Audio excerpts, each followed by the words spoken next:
Hola, yo soy Horacio Pérez y esto es Investigando la Investigación, un podcast donde investigamos cómo investigan los investigadores, tanto en la academia, industria, independientes. Todo ello mediante entrevistas y debates abiertos, técnicas y estrategias para mejorar todas las partes del proceso investigador y, no menos importante, opiniones abiertas que espero llamen tu curiosidad y te hagan también reflexionar.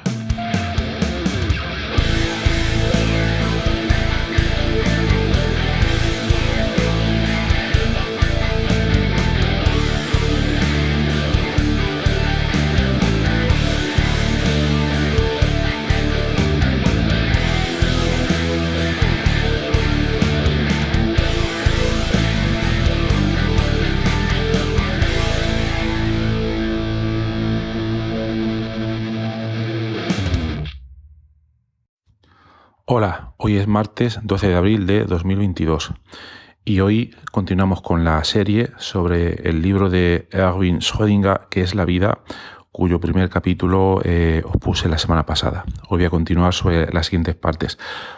Por resumir un poco, la introducción que vimos el primer día, el autor, Erwin Schrödinger, que fue uno de los premios Nobel de Física y iniciadores, digamos, de la física cuántica, nos comentaba en su intento por estudiar y llegar a una conclusión desde el punto de vista biológico, sobre lo que era la vida. Entonces él comentaba que él se atrevía, aunque fuera un físico, a meterse en un problema en el cual en teoría no estaba preparado para resolver o argumentar, el cual era el problema de la vida, por qué existía, cómo se formaba, etc. Entonces ya dimos una introducción en el capítulo anterior. Si no lo habéis escuchado, os recomiendo que lo hagáis, y si no, aquí vendría pues la siguiente parte, que comprende aproximadamente el 50% de este libro, o mejor dicho, resumen de una conferencia que dio en 1944. Pues bien, continuamos por donde lo habíamos dejado. Entonces, este señor Erwin empieza a estudiar cómo se produce la vida y cómo un físico puede aventurarse a intentar describir este problema. Y empieza comentando que en física, que de donde él viene, los objetos más complejos que los físicos habían estudiado, los más complejos por aquel entonces, por mucha complejidad que tuvieran, siempre se trataban de sistemas periódicos.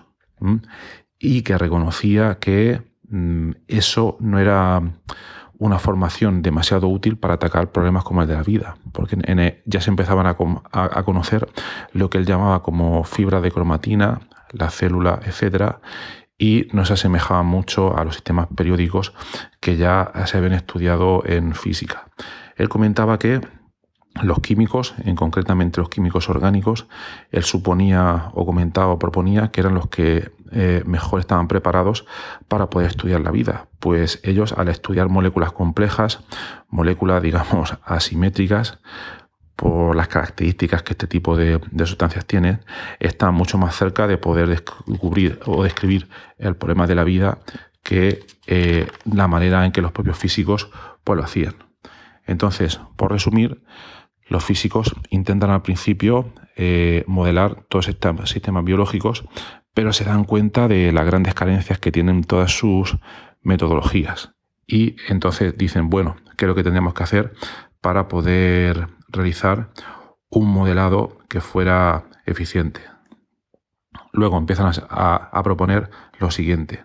Bien, en un experimento de pensamiento, Erwin comenta: ¿cómo es posible que nuestros cuerpos, para un ser vivo, esa es la primera observación biológica que hace, cómo es posible que sean tan sumamente grandes en comparación al tamaño de un átomo?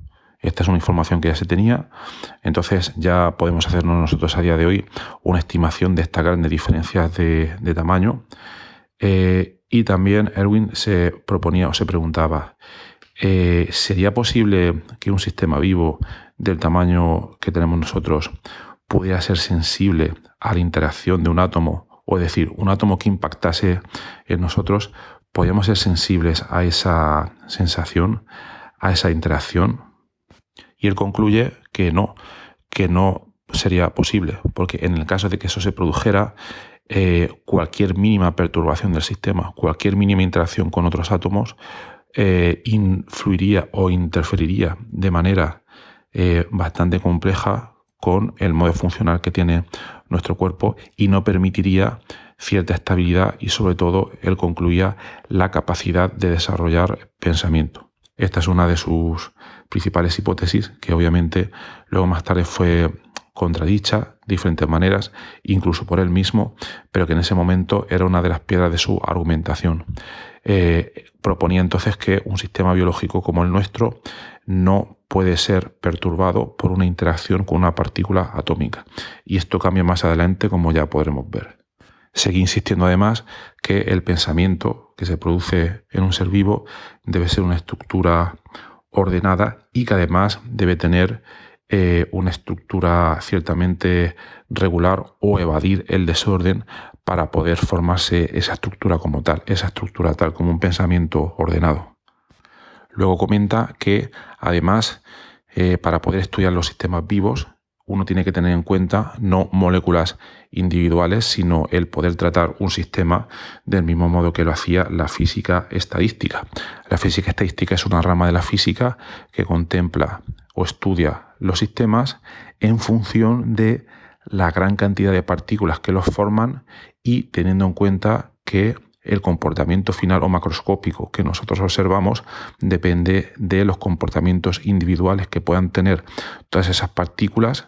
Cada partícula puede tener un comportamiento totalmente distinto, pero lo que premia, lo que influye, lo que podemos medir al final, ese observable macroscópico sería, digamos, un promedio u otra métrica diferente de la suma o la interacción de todas esas partículas entre sí, o mejor dicho, de lo que podemos observar finalmente nosotros en los experimentos. Un ejemplo que comenta en esta relación es el movimiento browniano. El movimiento browniano fue observado a finales del siglo XIX por un biólogo y se dio cuenta de que al observar en el microscopio partículas de polen, veía que éstas seguían un movimiento totalmente errático. Esto, que a día de hoy nos puede parecer algo bastante obvio, en su tiempo no lo era y no se proponía con acierto ninguna teoría que lo pudiera explicar, hasta que alrededor de 1905 Einstein formuló una teoría sobre el movimiento browniano en el que manifestaba que debía haber un movimiento a nivel atómico de gran cantidad de partículas que, debido a su movimiento errático, al final y mediante los promedios de estos movimientos, hacían que estas partículas grandes, estos granos de polen, observásemos ese movimiento errático característico del movimiento browniano. Pero la interpretación, sin lugar a dudas, era que uno, era otra prueba más en favor a la existencia de los átomos, y segundo, que hay gran cantidad de ellos y que todos se comportan de una manera, digamos, individual, diferente, pero que luego al analizar ese comportamiento en promedio, eso es lo que nosotros observamos en nuestro mundo macroscópico y que por tanto hay que recurrir a las leyes de la termodinámica estadística para poder tratarlo de una manera adecuada. Una vez Erwin había introducido estas dos ideas, estas dos hipótesis, pasaba ya a la parte totalmente biológica del problema, el problema de la vida, y comenzaba a comentar todo lo que se sabía en aquel entonces sobre el mecanismo de la herencia, y aquí venían sus principales contribuciones a partir de los supuestos anteriores que hemos comentado. Intentaba explicar cómo se producía el mecanismo de la herencia, teniendo en cuenta principios fundamentales de la física y en concreto de la física cuántica y de la física estadística. En primer lugar, lo que comentaba para explicar la herencia es que, aunque antes había comentado que un sistema grande, como puede ser el cuerpo humano, debería ser insensible a la interacción con partículas a nivel atómico, él comentaba que para poder explicar la herencia, el mecanismo, había que tener en cuenta una serie de excepciones. Y comentaba que debían existir una serie de pequeños grupos de átomos que pudieran influir, a pesar de lo anteriormente dicho, que pudieran influir en el comportamiento macroscópico y observable biológico de todos los seres vivos. Todavía no se atrevía durante esta charla a comentar lo que era, pero luego más tarde veremos que esto era algo bastante conocido. Luego, a su vez, Erwin no dudaba de la existencia de los cromosomas para almacenar el material biológico, el material relacionado con la herencia, porque esto es una cosa que ya se empezaba a conocer por aquellos momentos.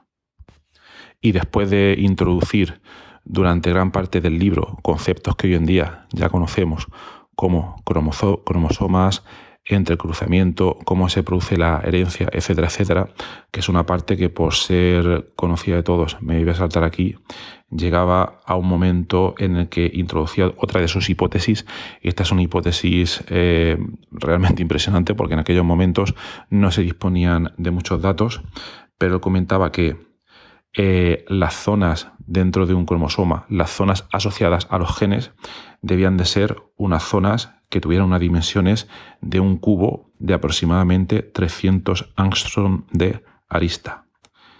Era una de las principales hipótesis que él formulaba, ya digo, algo bastante sorprendente para la época porque no se disponía de muchos datos experimentales, cosas que nos parecen muy obvias a día de hoy. Y él formulaba, se atrevía a dar una hipótesis que era la siguiente. Decía, el material genético que contiene toda esta información debe ser probablemente proteínas. Fijaos, hoy en día conocemos ya por gran cantidad de evidencias que se produjeron en años posteriores que el material genético está acumulado, ordenado o almacenado en los ácidos nucleicos. Pero en la fecha que él daba esta charla, en 1944, esta información todavía no era obvia y él se atrevió a dar una hipótesis. Hay que tener en cuenta que en el desarrollo de la ciencia todos los investigadores científicos pueden dar una serie de hipótesis y, claro, hay que tener el valor de poder hacerlo, siempre se pueden equivocar y de todos modos hay que ser valiente a la hora de hacerlo. Luego vendrá la contrastación experimental, que será la que nos diga si esas hipótesis eran correctas o no. Hay que tener en cuenta que la ciencia funciona así. Mientras todo se haga dentro de un contexto teórico, científico y adecuado, no debe haber ningún problema. Quién sabe si todas las grandes hipótesis que tenemos hoy en día dejen de cumplirse algún día si nos salimos de los contextos de aplicación habituales en los que las estamos estudiando. Pero ese era el punto importante. Él supuso primero que el material genético relacionado con ciertos genes está acumulado en pequeñas partes del cromosoma y que esas zonas serían unos cubos de 300 angstrom de arista. A día de hoy sabemos que esas partes se refieren a partes del ADN que están concentradas en determinadas zonas muy específicas. Luego, una vez introducido este concepto, y a pesar de que no hablaba de ácidos nucleicos, pero para el resto de razonamiento no tiene ningún problema con lo que comento a continuación, comentaba que habían otros investigadores como Hugo de Vries, que descubrió que al estudiar la descendencia de ciertas especies, a través de cepas puras, se daba cuenta de que en determinadas generaciones, incluso aunque se partiera de especies puras, se producían algunas variaciones sorprendentes de la población, las cuales estadísticamente no tendrían por qué haberse producido y que presentaban algunos cambios totalmente discontinuos respecto a las especies puras anteriores. Y entonces él se atrevió, Hugo de Vries, a llamar estos cambios discontinuos, se le atrevió a llamarlos mutaciones. Entonces aquí Erwin empieza a relacionar diferentes conceptos y empieza a sugerir que esas mutaciones, esos cambios discontinuos, incluso sin conocer la estructura del ADN, que la única solución, la única hipótesis correcta para que se pudieran llevar a cabo era que se debieran a saltos cuánticos entre las partículas, entre las moléculas asociadas a dicho gen. Esta fue, por tanto, una de sus grandes contribuciones. No olvidemos que la física cuántica, cuánto, viene de que a nivel atómico, a nivel de partículas atómicas, partículas cuánticas, los diferentes niveles energéticos que describen los estados del sistema no se dan de manera continua, sino que se producen ciertos cambios que están cuantizados, que tienen ciertos valores discretos, y él estaba sugiriendo que debido a eso, y puesto que el material genético está distribuido en estas zonas de a nivel tan pequeño de un cubo de 300 angstrom de arista, la única solución para que se pudiera dar esto es que precisamente esas mutaciones se produjesen por cambios a nivel cuántico de interacciones de esas estructuras a nivel genético con, por ejemplo, radiación u otros factores que comentaba más adelante. Entonces, esta fue, por tanto, una de sus grandes contribuciones al explicar la herencia. Y bueno, vamos a dejarlo hoy aquí. Hay muchos conceptos aquí introducidos. Os lo dejo para que le deis alguna reflexión por si os interesa. Y en el siguiente episodio continuaremos con esta serie para ver cómo desembocaba en conceptos muy novedosos este increíble investigador austriaco. Bueno, pues que tengáis un maravilloso martes y un espléndido día. Hasta luego.